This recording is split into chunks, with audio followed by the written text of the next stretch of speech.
Suara motor Lintang menemani perjalananku kembali ke rumah Bude. Kali ini kami lebih banyak melamun daripada ngobrol seperti saat berangkat tadi. Cerita Mbah Sarmi mengenai tragedi Nilam benar-benar membuat aku berpikir bahwa betapa beruntungnya hidupku yang tidak harus berurusan dengan hal-hal mengerikan seperti santet yang meneror keluarga Nilam. Ternyata dunia ini tidak hanya luas, tapi juga dalam. Bahkan di sekitar kita pun ada banyak hal yang tak mampu kita ketahui dan terlalu dalam untuk dijangkau. "Kamu masih kepikiran cerita Mbah Sarmi?" tanya Lintang dengan suaranya yang menyatu dengan angin perjalanan. "Iya, ternyata ada ya cowok kayak gitu. Seharusnya pasangan itu ada untuk melengkapi hidup, bukan untuk tujuan mengerikan seperti itu," jawabku pada Lintang. Mendengar suaraku yang sedikit parau, Lintang menghentikan motornya dan menoleh ke arahku. "Kinan, aku mau mampir sebentar, nggak apa-apa ya?" ucap Lintang. "Mau kemana emangnya?" tanyaku. "Sebentar aja, searah kok, temenin ya." Aku mengangguk mengiyakan. Lintang sudah membantuku seharian, tak ada salahnya bila aku menemaninya sebentar. Lintang kemudian melajukan motornya ke tempat yang cukup sering kulewati. Kami melalui stasiun dan melewati jalanan yang searah yang penuh dengan wisatawan dan pedagang. Trotoar dan ornamen jalanan yang khas dengan kota ini memanjakan mataku hingga akhirnya Lintang memarkirkan motornya di alun-alun. "Mau ngapain kesini, Tang?" tanyaku dengan bingung. "Sebentar, minum es degan," ucapnya sambil membantu melepaskan helmku dan meletakkannya di motornya. Aku kemudian melihatnya dan mengiranya hanya bercanda, namun ternyata Lintang serius. Dia memesan 2 es degan dan mengajakku duduk di rumput menikmati pemandangan di tempat itu. "Serandom ini?" tanyaku pada Lintang. "Iya, nggak apa-apa kan?" balas Lintang. Aku berkali-kali menoleh pada Lintang, namun sepertinya dia memang hanya bermaksud bersantai dan menikmati pemandangan pohon beringin kembar yang ada di hadapan kami.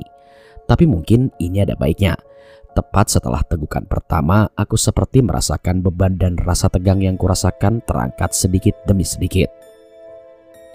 "Awas, nanti betah," ucap Lintang menggodaku. Aku kemudian memukul lengan Lintang sekedar merespon ucapannya. "Kadang memang harus random ini, gak harus ada rencana, gak harus banyak yang dipikirin. Terlalu banyak hal yang bisa membuat kita tenang. Kita hanya perlu berhenti sebentar dan menarik nafas untuk menyadari berbagai hal baik di sekitar kita." Aku mengangguk setuju sambil menyeruput es degan di tanganku. "Kok jadi melankolis gini sih?" tanyaku pada Lintang. Kali ini dengan sedikit senyum setuju dengan ucapannya. "Loh, ini namanya melankolis ya? Kalau aku menyebutnya ngaso," balas Lintang yang sesekali membuat aku tertawa. Lintang kemudian menyeruput es degannya lagi dan tiba-tiba menarikku berdiri untuk mengikutinya. "Ikut aku sebentar," ucap Lintang. Ia mengarahkanku ke arah beringin kembar itu dan mengambil slayer dari tasnya. "Lintang, jangan bilang."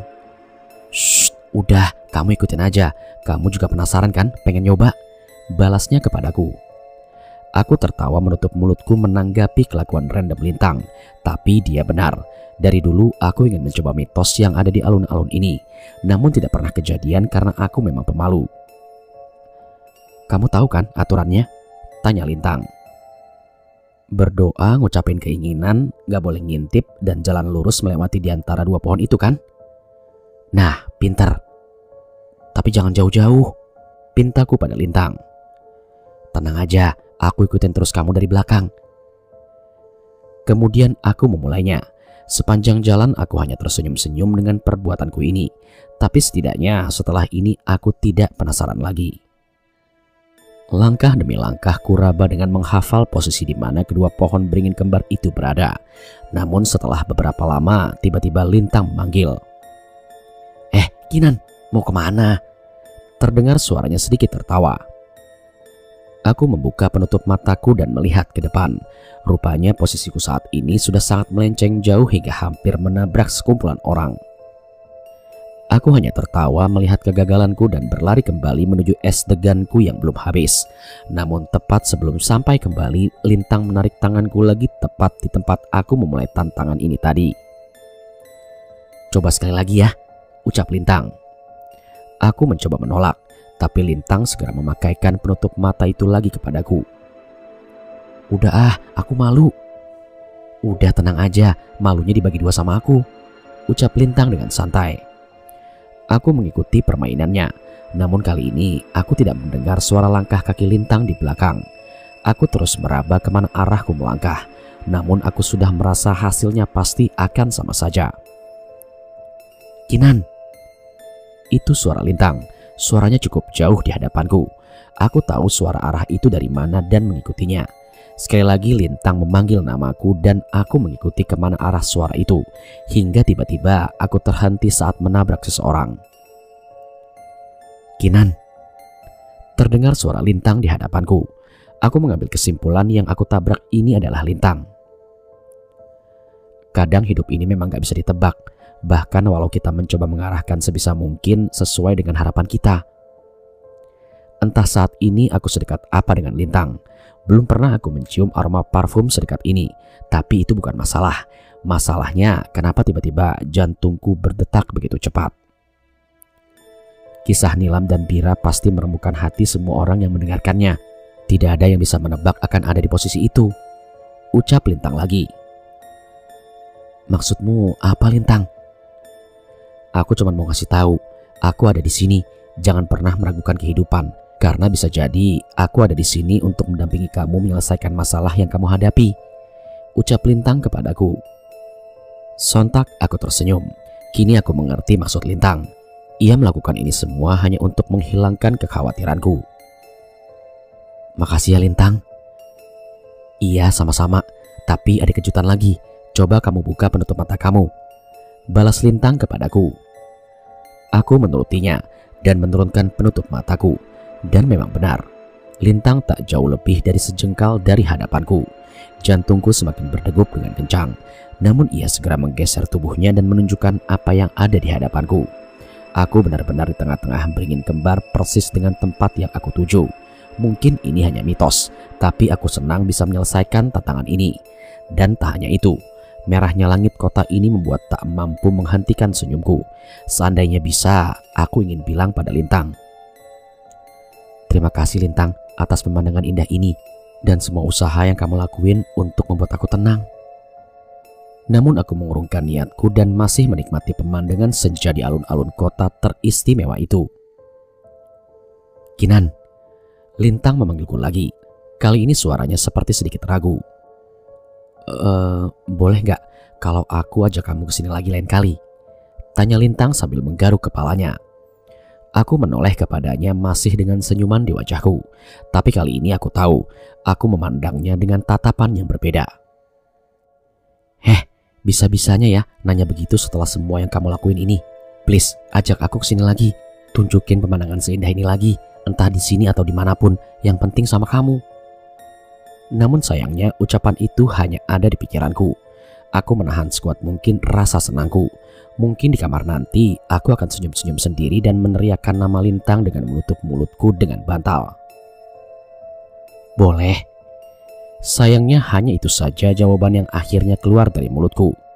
Tapi sepertinya satu kata itu saja sudah cukup membentuk senyum di wajah Lintang. Merahnya langit senja menemani perjalanan pulangku menuju rumah Bude. Kali ini ia tidak menurunkanku di minimarket, namun mengantarkanku hingga ke rumah Bude dan berpamitan. Gak takut kesasar? Tanyaku pada Lintang. Kayaknya aku kan bakal sering kesini, jadi mau gak mau aku harus hafalin jalan masuk ke kompleks ini, jawab Lintang. Sekali lagi aku tersenyum. Aku tidak menyangka Lintang bisa membuat aku melupakan semua kejadian buruk yang aku alami sejak kemarin. Santi terlihat mulai sehat. Ia membantu Bude mempersiapkan makan malam untuk kami di dapur. Udah sehat, San? Tanyaku. Sudah, Kinan. Maaf ya ngerepotin. Gak ada yang ngerepotin kok, San. Bude malah senang kalau rumahnya rame. Iya kan, Bude? Iya. Sebenarnya Kinan sudah Bude minta untuk tinggal di sini saja, tapi dia bilang kampusnya jauh. Maaf ya Bude, tapi tiap libur Kinan pasti pulang ke sini kok. Iya, Bude ngerti. Udah, sana bersih-bersih, kita makan bareng-bareng. Kami bertiga menikmati makan malam yang tenang tanpa membahas hal yang membuat kami khawatir sebelumnya. Aku kemudian hanya bercerita pada Santi bahwa sementara anak-anak kos akan mengungsi dulu sampai permasalahan di sana benar-benar selesai. Aku tertidur dengan cepat malam itu. Kelelahan yang menumpuk sejak kemarin malam membuat aku lelap dengan seketika. Sayangnya aku merasakan perasaan aneh yang membuat aku terbangun dengan tidak nyaman. Lampu kamar memang sudah dimatikan, tapi dengan adanya lampu dari ruang tengah, aku masih bisa melihat dengan jelas jarum jam menunjukkan pukul 3 pagi saat itu. Saat itu aku menoleh ke arah Santi yang tertidur di kasur tambahan di bawah. Namun bukannya dalam posisi tidur, Santi malah terlihat duduk dengan tatapan mata yang kosong. "San, gak tidur?" tanyaku pada Santi. Namun Santi tidak membalas pertanyaanku sama sekali, seolah tidak mendengarkan suaraku. "San, kamu gak apa-apa?" panggilku lagi pada Santi. Kali ini ia menoleh ke arahku secara perlahan. Aku mulai merasa ada yang aneh dengan diri Santi. Santi menoleh sambil tersenyum lebar memamerkan giginya dan matanya yang menatap tajam ke arahku. Suara gemeretak terdengar dari giginya yang saling beradu. Aku ingat senyuman itu. Senyuman itu persis seperti kuntilanak yang berada di kamar Santi. Sontak seketika tubuhku merinding dan tubuhku sulit untuk bergerak. Aku mencoba berteriak, namun entah mengapa tak ada suara dari pita suaraku. Wajah mengerikan itu memiringkan kepalanya dan memperhatikan mataku baik-baik. Sekilas aku mengira ia akan mendekat, namun yang terjadi malah sebaliknya. Santi kembali merebahkan tubuhnya dan tidur memunggungiku.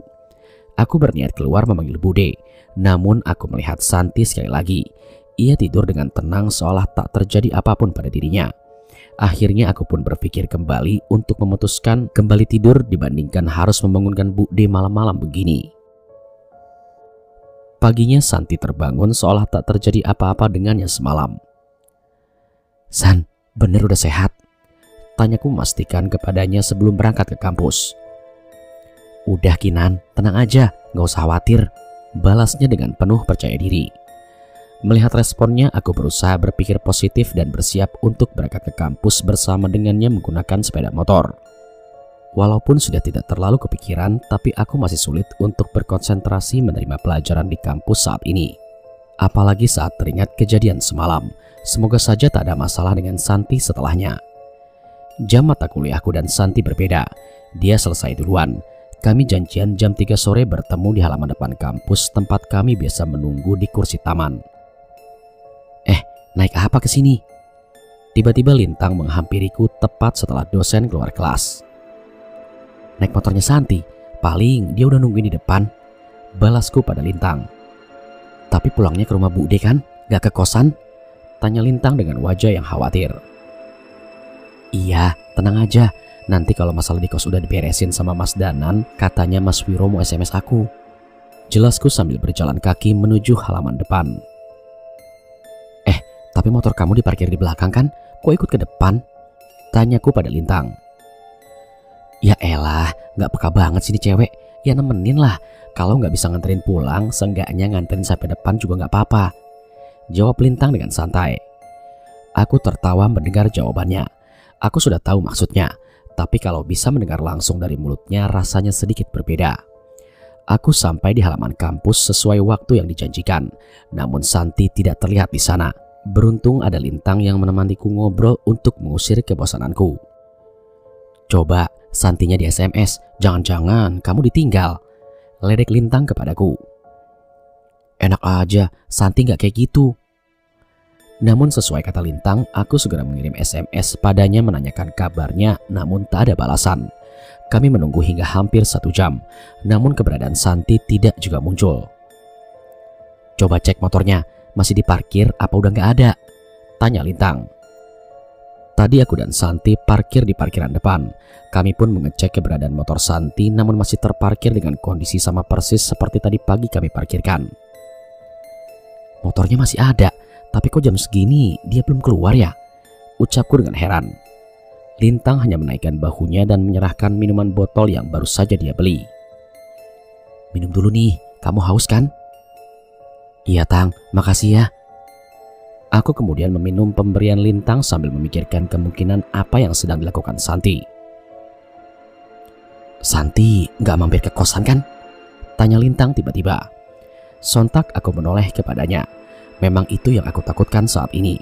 Sembari menunggu, akhirnya aku memutuskan menceritakan kejadian semalam kepada Lintang. Semalam ada yang aneh sama Santi. Aneh? Aneh gimana? Aku terbangun jam 3 pagi dan Santi duduk dengan aneh di kasurnya. Dia menoleh dan tersenyum kepadaku. Wajahnya kelihatan serem. Hah, kamu serius? Terus gimana? Ucap Lintang yang raut wajahnya kini mulai berubah.